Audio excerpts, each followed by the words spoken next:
Bonjour, donc aujourd'hui on va commencer un nouvel épisode de Gaël le podcast, le portrait. Donc aujourd'hui, la personne que je vais vous présenter, c'est Laurence Briand, qui est une artiste multidisciplinaire, notamment elle est actrice, chanteuse, productrice, auteure, et puis bon, on va découvrir avec elle ses autres facettes.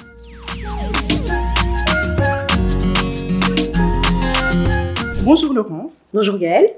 Comment tu vas? Mais super bien, je suis ravie qu'on se rencontre pour partager une petite discussion toutes les deux.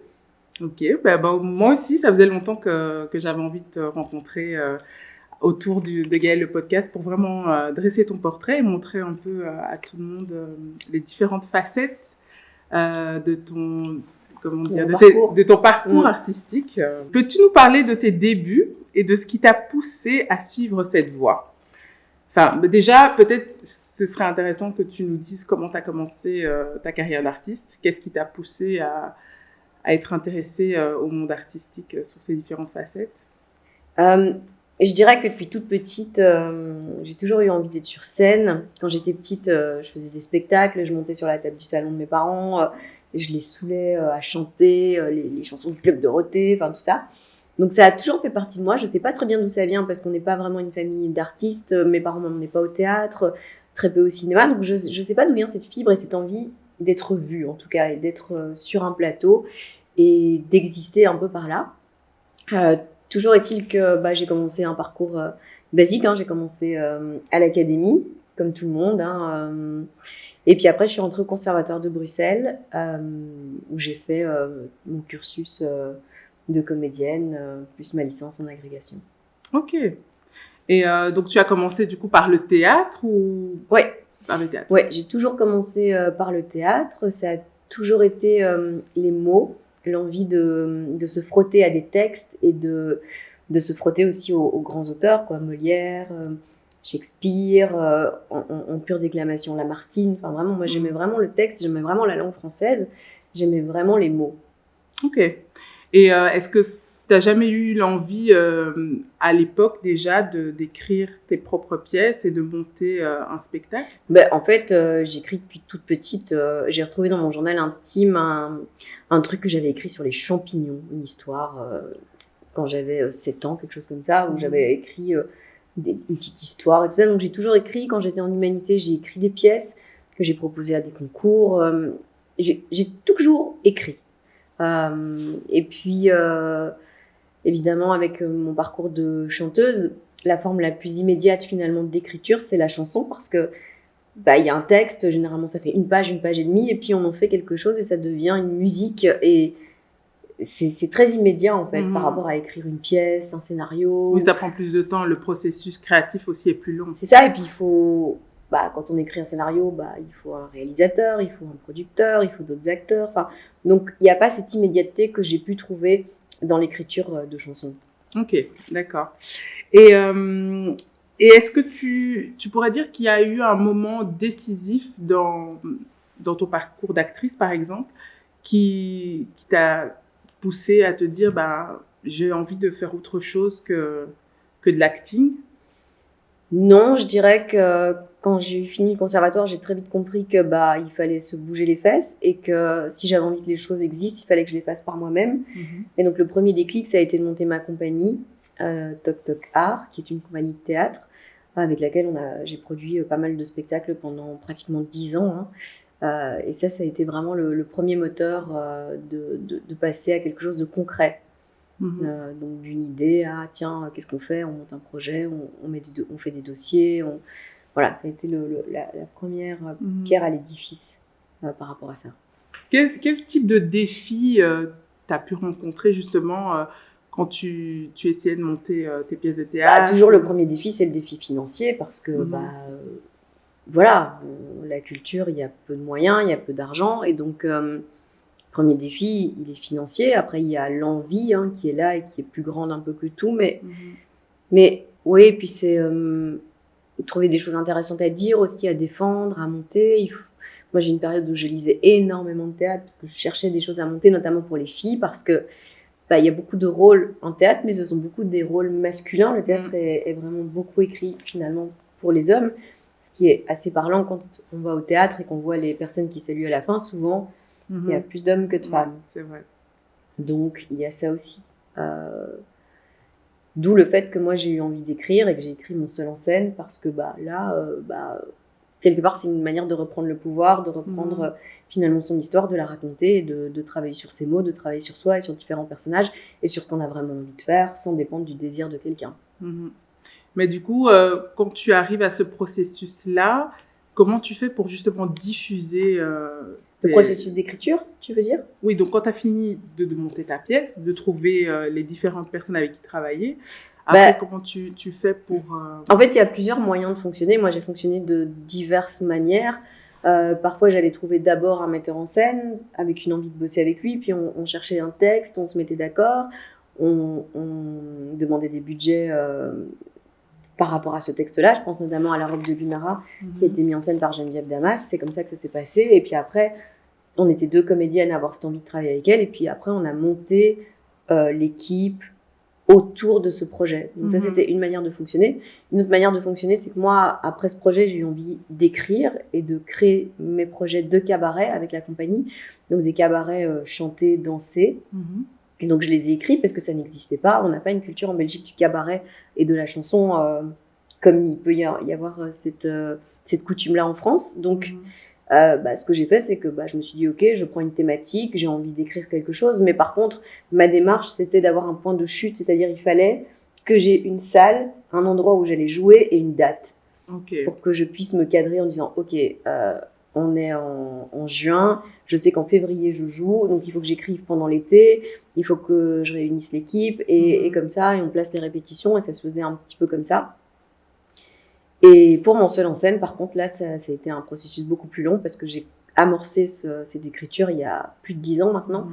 Et puis, je l'ai laissé dans un tiroir. Et puis, j'y suis revenue grâce à Mohamed Ouachel. On va y revenir après, puisque c'est ton actu aussi. Donc, tout à fait. Tu remarques comment je l'ai oui, je vois tout à fait. Donc, maintenant, ce que j'aimerais aussi voir avec toi, c'est quels ont été tes défis en tant que femme, finalement, Métis, justement dans ton parcours d'actrice au cinéma, dans les séries, enfin un peu après le théâtre, parce que finalement tu as aussi joué dans des films, tu as aussi fait d'autres. Oui, voilà. Donc, quels sont les défis et quelles sont les difficultés justement de trouver sa place dans ce milieu-là en fait? En tout cas, au conservatoire, on joue un peu tous la même chose, c'est-à-dire que quand on a un projet de classe, tout le monde joue Shakespeare, tout le monde joue les rôles, on ne se pose pas trop la question de la couleur et tout ça. C'est plutôt quand on sort après. Moi, j'ai eu énormément de propositions d'infirmières, par exemple. Ça, c'est vraiment ma bande démo, on peut voir, c'est les femmes en blanc. Et c'est très bien d'un côté, mais c'est vrai que c'est un petit peu les défis, c'est de sortir un peu de ces emplois et de ces choses qui sont un peu clichés. Elle est métisse, forcément, elle est infirmière. Elle n'est pas médecin, elle est infirmière. Donc, tous ces stéréotypes, finalement... oui, parce qu'il y en a... On a beau dire, oui, bon, il ne faut pas exagérer, mais c'est vrai que moi, un premier casting que j'ai fait pour une série belge, que je ne citerai pas, mais je suis arrivée et c'est vrai que j'arrive au casting et j'étais toute jeune comédienne à l'époque. Premier casting, je suis là et la directrice du casting me dit ok, on va commencer une présentation, voilà, tu te mets là et tout. Et elle avait un assistant. Et l'assistant lui dit mais tu vas vraiment la caster pour ce rôle-là? Elle le regarde, bah oui, pourquoi?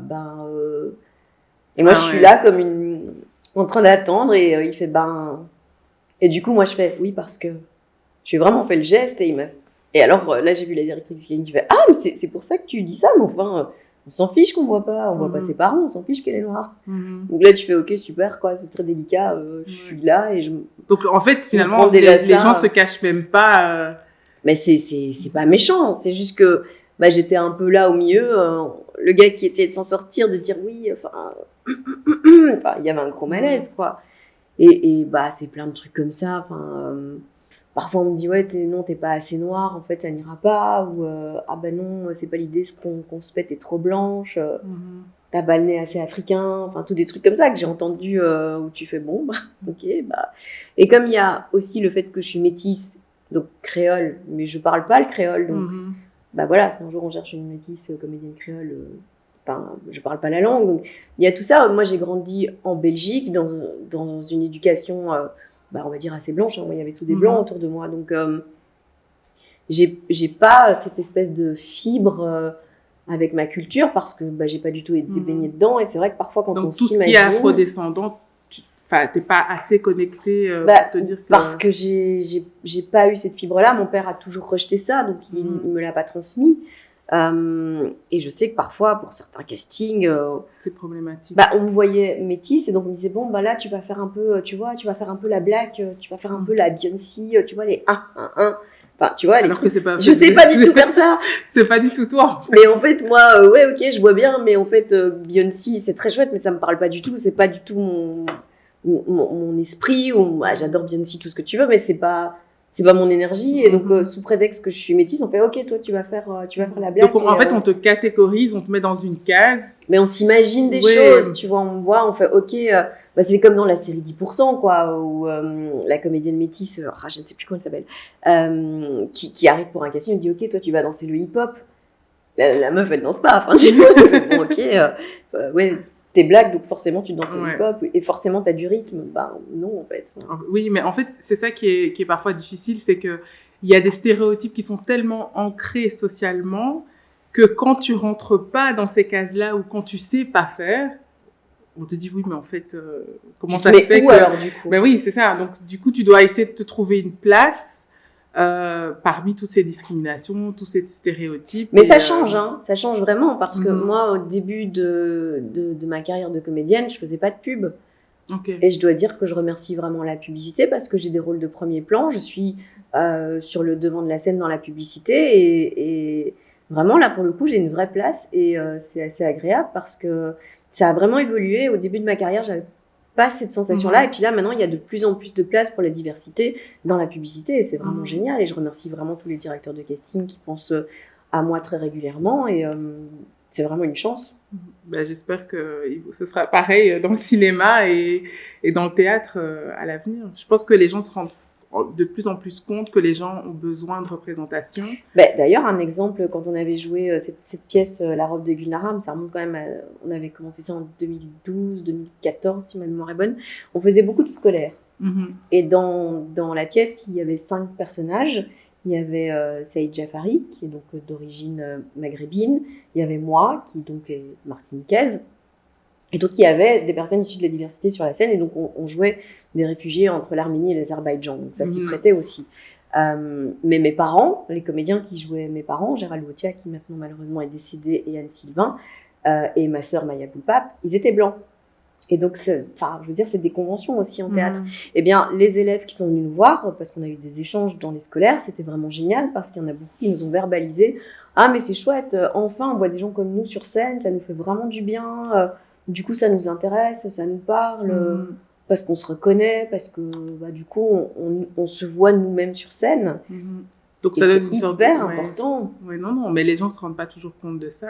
Parce que c'est vrai que le théâtre, quand moi j'étais encore en humanité, c'était très blanc. Et voilà, parce que c'est comme ça, parce que c'est une culture du théâtre et que je me reconnaissais pas. Après, je le conscientisais pas forcément, mais j'avais pas d'exemple de moi sur scène. Et là, maintenant, le fait de toi être sur scène, ça permet justement à toutes ces petites filles, tous ces petits garçons issus de la diversité. Il y a d'autres comédiens sur scène en Belgique qui ont la chance d'avoir une grande visibilité aussi, voilà, et qui peuvent donner cette visibilité-là aux ados, parce que c'est vrai qu'il y a des ados qui vont te dire moi j'aime pas le théâtre, ça m'intéresse pas, mais parce qu'ils s'y reconnaissent pas en fait. Oui, donc moi je pense que c'est bien que ça change. C'est bien que ça change, tout à fait. Mais maintenant, il faut trouver plus de place pour pouvoir justement jouer toutes ces pièces de théâtre qui sont mises sur pied par les gens de la diversité. C'est vrai, quand on voit les anglo-saxons, quand on voit certaines séries comme les Chroniques de Bridgerton, c'est génial. Alors évidemment, c'est pas historiquement vrai, mais c'est ce pouvoir du cinéma qui permet justement cette diversité d'exister et qui permet justement de dire en fait, c'est génial parce que moi, quand j'ai commencé... je rêvais, moi, de tourner des films dans Versailles avec des robes, des crinolines, des perruques. Des films d'époque, quoi. Je me suis vite rendu compte que ça allait pas être possible parce que là, T'avais historiquement parlant, c'était pas bon. Je pouvais faire la paysanne éventuellement, mais l'aristocrate. Ou la servante. Voilà, ou la servante. Ouais. Tu vois, mais par contre, je pense que voilà, j'aurais été en Angleterre. Chronique de Bridgerton, tu te dis bah c'est génial, elle porte la crinoline, elle porte les robes, et personne ne se pose la question en mode c'est pas historique, enfin oui il y en a certainement, mais c'est génial parce que ça donne cette possibilité de se dire bah moi aussi j'ai le droit d'avoir cette belle robe, même si historiquement parlant c'est pas vrai, en fait on s'en fout, on n'a pas toujours besoin de faire des choses qui sont vraies historiquement, et puis le cinéma, le théâtre là, ça permet de réinventer aussi une sorte, de se réapproprier des choses et de rêver une autre réalité, et ça fait partie aussi du divertissement et du plaisir. Ok. Donc, je vais apprendre un peu mieux l'anglais, mais je pense que là, c'est mais non, mais t'es déjà en apprentissage, donc c'est bien. Si seulement. Est-ce que dans ta carrière d'artiste en général, est-ce qu'il y a un échec particulier qui t'a marqué et qui t'a permis de rebondir et de te redéfinir Pas vraiment des échecs. Je pense que c'est un long chemin qui se poursuit et qui continue. Je dirais pas qu'il y a eu des échecs parce que j'ai toujours travaillé depuis que je suis sortie du conservatoire.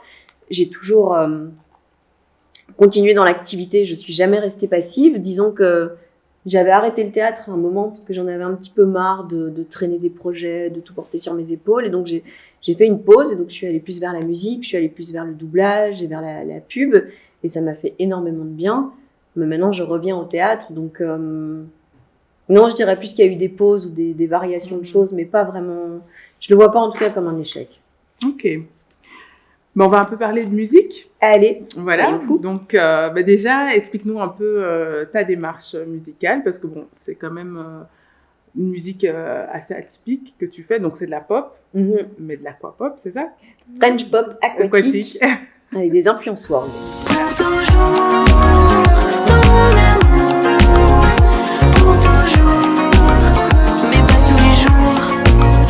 Voilà, et qu'est-ce qui t'a inspiré? Qu'est-ce qui fait que t'as eu envie de faire ça? Et qu'est-ce qui t'inspire à écrire des chansons? Quel est ton processus créatif? Est-ce que ça fait beaucoup de questions. Oui. Voilà, je te laisse le temps d'y dire. Déjà, comment ça a commencé? C'est-à-dire que depuis que je suis petite, j'adore chanter. Ça, c'est vraiment, je cassais les oreilles à tout le monde. Enfin, chanter. Enfin, vraiment, ça a toujours été une vraie passion. Mais c'est vrai que j'ai commencé par le conservatoire, tout simplement parce que moi, ce qui m'intéressait, c'était pas la musique classique, c'était la pop, et il n'y avait pas d'école de comédie musicale à l'époque. Donc, le chemin, c'était conservatoire ou théâtre ou musique. Et de toute façon, je ne maîtrisais pas le solfège. Enfin, voilà, il y avait tout un truc qui faisait que j'allais pas rentrer au conservatoire de musique, et c'était pas ce que j'avais envie de faire. Donc, la musique, elle est toujours restée un peu dans un coin de ma tête. Et puis, c'est en mettant de la musique dans le théâtre, en créant des cabarets, comme je te disais tout à l'heure, de chansons et de théâtre, que petit à petit, ça s'est un petit peu mélangé. Et un jour, il y a quelqu'un qui m'a dit tiens, t'as pas envie de faire tes propres chansons? J'organise un concert, je cherche des personnes et tout, est-ce que ça te tente? Il se trouve que j'avais quelques chansons, je me suis dit allez, je me lance. Et ça a été le premier pas. Et puis j'avais écrit surtout des chansons, c'était du piano-voix, du guitare-voix. Et puis je me suis dit j'aimerais bien quand même un petit peu dynamiser tout ça, rendre ça un peu plus moderne, un peu plus radiophonique aussi. Et donc j'ai travaillé avec différentes personnes. Il y a eu Piotr Paluch, Nico Davel, toutes ces personnes qui m'ont apporté des éléments. Et par rapport à la DA, la French Pop aquatique, j'ai toujours eu envie d'avoir un élément d'eau d'une manière ou d'une autre, puisqu'on insère dans les prods des sons aquatiques. Ça peut être des violoncelles qui sont traités de manière assez poussée, donc ça donne un peu des sons de baleine. Il y a des sons de fond marin qui sont insérés dans les prods. Il y a des synthétiseurs qu'on traite d'une certaine manière pour qu'ils donnent cette impression de bulle. Donc d'immersion. Ouais. Et alors j'ai un titre qui s'appelle 1, 2, 3 qui lui est vraiment, on a l'impression vraiment d'être sous l'eau. Enfin, c'est vraiment une recherche qui est un peu comme ça, parce que c'est un élément qui m'apaise, l'eau, c'est un élément que j'aime bien. Je m'appelle Laurence et j'ai choisi de m'appeler l'eau. C'est le diminutif de Laurence, mais ça donne sonoriquement, ça donne de l'eau. Et je suis du signe du lion, mais mon ascendant c'est poisson. Et donc, il y avait toute cette espèce de chose que je ne sais pas très bien d'où elle vient, mais il y avait cette envie d'eau. Et donc, dans ma DA de concert, c'est vrai on travaille des lumières bleues, on travaille des ambiances, on immerge quand même les gens dans une sensation aquatique assez forte. Et donc, ça se travaille de plus en plus, ça grandit au fur et à mesure des concerts et on en rajoute de plus en plus pour vraiment qu'il y ait cette ambiance... pour créer l'expérience flottante. Ouais. Okay, donc voilà. Ok.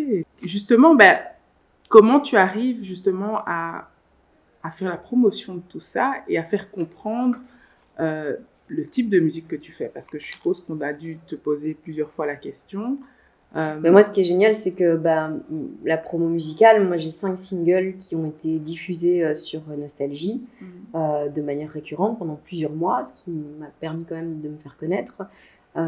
Et puis, ça a été diffusé sur les autres radios belges aussi. Mais c'est vrai que j'ai vu mon nombre de Shazam augmenter très clairement en passant sur Nostalgie. Enfin, tout d'un coup, j'avais 500, 600 Shazam sur Funambule, qui est une de mes chansons. Je me dis, oula, c'est la puissance de la radio. Donc ça, c'est une manière de diffuser. Après, les réseaux sociaux, mais qui sont un peu saturés, hein. On va pas se mentir. Il y a beaucoup trop d'infos, en fait. Mais je pense que, franchement, je me dis toujours, j'ai vraiment raté le coche, quoi. Mon frère m'avait dit, au moment du Covid, inscris-toi sur TikTok et publie tes vidéos sur TikTok. J'aurais fait, ouais, non, flemme. Voilà. Eh bien, j'aurais dû écouter mon frère pour une fois, parce que j'ai pu remarquer quand même que pas mal de gens qui émergent maintenant sont des personnes qui ont vraiment... travailler pendant le Covid à poster des vidéos, même des conneries, hein, mais voilà. Oui, parce que je pense que le public avait du temps, déjà. Et le public était devant son ordi et devant sur son téléphone H24. Voilà. Ouais. Et donc, si tu scrolles, parce que moi je l'ai fait, tu scrolles chez les chanteurs, là maintenant, qui sont... pas tous, mais une bonne partie. Tu scrolles et tu vas dans les premières vidéos qu'ils ont publiées. C'est toujours des vidéos avec des masques ou des trucs comme ça. Et là, tu fais, voilà, ils ont commencé à ce moment-là, ils ont eu raison. Donc, j'ai raté le coche Instagram, j'ai raté le coche YouTube, j'ai raté le coche TikTok. Donc, maintenant, j'attends qu'un nouveau réseau arrive pour pouvoir m'y accrocher. Il y a Thread. Voilà, je connais déjà pas, c'est déjà la merde. Mais si t'es sur Thread. Ah oui, mais Thread, non, ça fonctionne pas du tout, ça. Non. C'est le truc Insta, là. Ouais. Non, je crois que c'est déjà mort dans l'œuf, ce truc. Tu penses? Ouais. Bon, écoute. Voilà. Écoute, on va continuer. Hein. Parfois, tu sais, sous un malentendu, une vidéo peut devenir virale et puis tout change. Donc, on reste positive. De toute façon. On reste positive, voilà. Alors, maintenant, on va peut-être parler de ton nouveau projet que j'ai eu la chance de voir. J'avoue que je connaissais pas du tout cette facette de toi et c'est vrai que ça m'a... je vais pas dire que ça m'a surpris, mais oui, j'étais surprise quand même parce que je m'attendais pas du tout... Parce que tu me connaissais comme chanteuse, en fait. Oui, voilà. Mais pas comme comédienne. Mais pas comme comédienne. Et c'est surtout que les sujets que tu abordes sont des sujets dont les gens n'osent pas forcément parler. Et c'est ça, en fait, que j'ai trouvé surprenant, parce que du coup, j'ai appris beaucoup de choses sur toi aussi, parce que... c'est complètement autobiographique, de ma naissance à maintenant. Voilà, exactement. Mais j'ai aimé la manière dont tu as mis les choses en scène, parce que justement, il y a une genèse, en fait, dans l'histoire que tu racontes. Et donc là, justement, on est dans ton lieu de résidence, là où je bosse, avec mon metteur en scène, Mohamed Ouachel. Exactement. Donc voilà, j'aimerais que tu nous parles un peu de ta démarche qui t'a poussé finalement à faire cette autobiographie en théâtre de toi. Et surtout, quels sont les retours que tu as eus suite à la première représentation du spectacle? Parce que je pense que ça a parlé à beaucoup de gens et que ça a peut-être réveillé certaines choses chez beaucoup de monde, quoi. Déjà, le fil rouge, donc on est dans les années 80, donc il y a déjà toute une espèce d'ambiance années 80 où les gens se retrouvent sur certaines choses. Et puis surtout, ça parle de moi, petite fille métisse, née en 1980, qui est en Belgique, dans justement une population complètement blanche. Je suis la seule petite fille métisse de mon école. Et on commence par m'appeler éléphant d'Afrique. Voilà, donc tu te dis, pourquoi est-ce que j'étais pas obèse, j'avais pas les oreilles décollées, Et tu te dis, mais d'où ça sort en fait? Et là, tu comprends que t'es pas blanche comme ta mère et que t'es pas noire comme ton père. Mais du coup, t'es quoi? T'es où? Et puis, t'as les profs, t'as les humiliations. À l'école, je suis dyslexique, probablement dyscalculique, même si ça n'a pas été spécialement nommé. Je suis très nulle en maths. Mon père ne comprend pas, donc il me donne quelques claques parce qu'il ne comprend pas que je ne comprenne pas les maths. Mon père se barre quand j'ai 14 ans. Il me dit que c'est de ma faute. Et tout ce cheminement, toute cette histoire m'amène à me poser la question de la maternité. Et donc, c'est vrai que ça permet à pas mal de gens de s'y retrouver parce que je parle de racisme et les retours que j'ai eus, puisque c'est ça que tu me demandais tout à l'heure, c'est mais enfin, on était dans les années 80 quand même, c'était fini ces histoires. Non, en fait. Moi, je me souviens d'un truc très précis. Je suis à l'école primaire et j'ai une prof qui me demande de faire une élocution. Et j'ai un souvenir vraiment très précis parce que tu sais, c'était l'époque où on achetait les panneaux là, chez Club. Oui, je vois et on écrivait, on faisait ces trucs et tout. Et donc, on collait au tableau avec son scotch. Et puis, je finis mon élocution. Et c'était un peu la méthode où les élèves notent les autres élèves. Et donc, elle demande aux enfants de me noter. Et ils sont très généreux. Et tout d'un coup, elle oriente en disant « Mais vous êtes sûr qu'elle mérite tout ça ? Vous êtes sûr qu'elle mérite tous ces points ? Parce que c'est quand même pas aussi bien que machin, c'est pas aussi bien qu'un tel. Vous voulez pas revenir sur vos points ?» Et moi, je suis au tableau, choquant, je décolle, tu vois, je prends le scotch, je le décolle, je suis dos aux élèves et je commence à pleurer parce que c'est injuste. Je souffre, je me dis mais pourquoi elle fait ça ? Ils me donnaient des super bons points et je suis de dos et j'entends vraiment tous ces mots où elle dit vraiment à la classe mais elle mérite pas en fait tous les points que vous lui donnez, elle ne mérite pas. Donc et finalement en effet ils ont descendu leurs notes et je me suis retrouvée avec un 12 sur 20 ou un truc comme ça. Et là tu fais et tu comprends pas parce que tu mets pas les mots de racisme, tu te dis pourquoi elle m'en veut comme ça en fait. Et j'ai l'impression d'être le mouton noir, quoi, de la classe, quoi. Donc, tu vis une injustice que tu sais pas vraiment nommer. On m'appelle l'éléphant d'Afrique, les profs m'humilient, en fait. Et tu te dis, mais pourquoi, en fait Alors qu'en fait, l'école, ça doit être un endroit safe pour...